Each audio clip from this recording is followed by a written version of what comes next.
Hello students, you're welcome to GST 121, Use of Library, Study Skills and ICT. This video is for Study Session 2, LAUTECH Library. In the last study session, you learned about the basic definitions about library, the basics of user education in academic libraries, and the general goals of university libraries.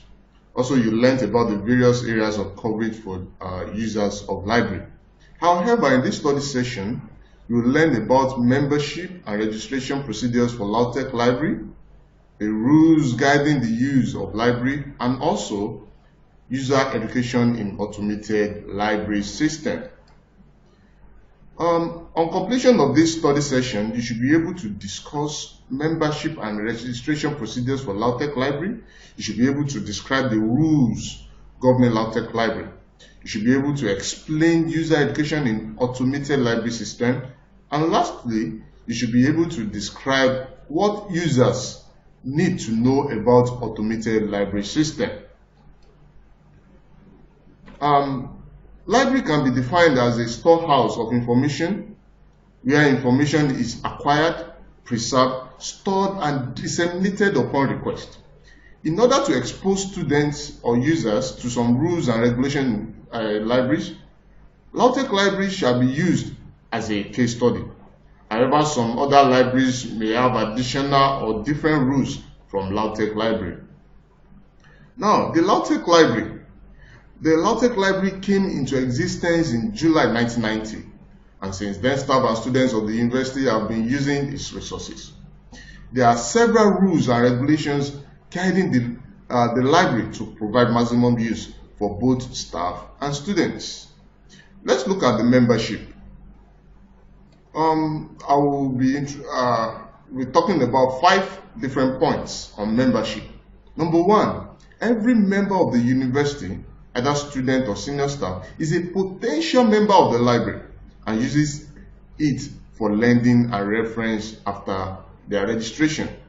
Number 2, the second point is every member of the university is expected to register with the library to make effective use of the library. Number 3, students must be in possession of a student's library identity card, which must be produced for inspection upon request by the library staff. Number 4, member of staff from other institutions, commercial or industrial houses may use the resources in the library for information purposes after producing proper letter of identification or introduction. Number 5 point is students of other institutions may be allowed to use the library if a letter of introduction from that institution's library or department is produced upon request. Now, let's look at how to register. Registration. Number 1, here also we'll be looking at 5 points. Number 1, all registered students and staff of the university may register to use the library. No student may be registered for borrowing book until he or she produces a general clearance from the university. Each student must complete and sign the library registration form.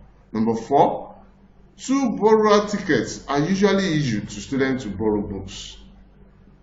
Number 5, a lost ticket may be replaced after 21 days with fine on the approval of the head or reader services. Here we have talked about library, the membership, and registration. Now let's look at LAUTECH Library rules and regulations. In order to protect the materials and users of the library so that users can have maximum satisfaction with library materials, some rules and regulations were put in place. Number 1, silence must be maintained in all parts of the library. Number 2, there should be no smoking of cigarettes in or around the library. Number 3, eating or drinking of any kind of food is not allowed in the library because crumbs of such food attract insects, rodents that are very destructive to books. Number 4, reservation of seats, especially during the time of exam, is not acceptable in library. Number 5, raincoats, umbrella, laboratory coats, bags, rain cap are not allowed in the library. but may be put in the rack near the entrance at the owner's desk. Number 6, all books and papers must be shown to the library porter when leaving the library.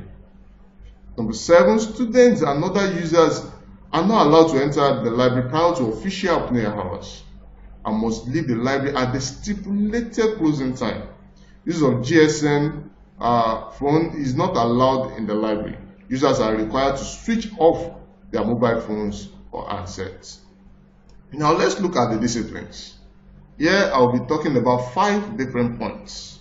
Number 1, theft, mutilation and defacing of library books will attract automatic expulsion from the library. Number 2, any book found with students in library with stamp of other university or institution on it will be seized.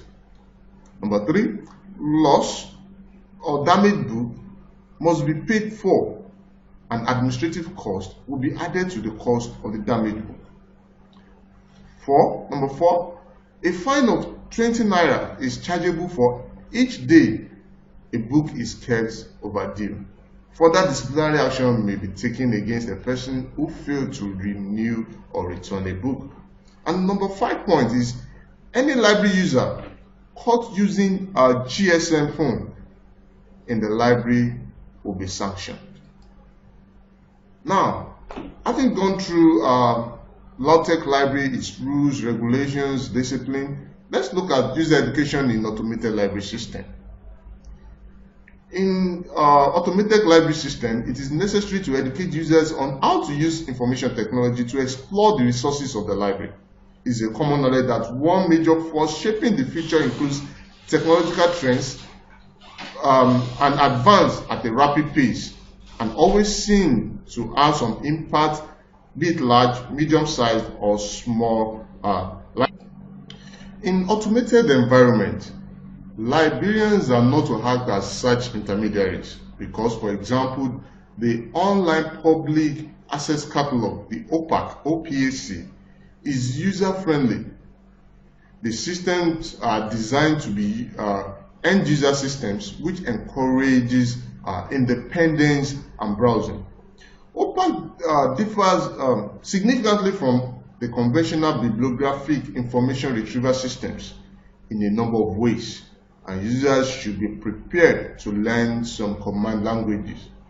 Lambert in 1994 has suggested that the interaction will be meaningful if users have 1, competency in the use of computers, 2, knowledge of catalogs and cataloging, 3, knowledge of information retrieval, and 4, knowledge in the subject in which they are seeking information. Also, users should have such training that will enable them search competently and use, for example, thin leaf software, keyword search, and combination search. Online searchers need training regardless of which method is used in order to ensure that users explore the available information effectively and efficiently, thereby maximizing the benefit of OPAC. To effectively use the OPAC, the following constitute what users should know. Number 1, basic search commands such as find or print and so on. Number 2, some ideas of Boolean logic. Number 3, the difference between the use of descriptors or free text keywords. Number 4, how to limit a search by year. And number 5, the knowledge of OPAC technology. This is the end of the class. I hope you have enjoyed the class. Thank you for listening. See you in the next class.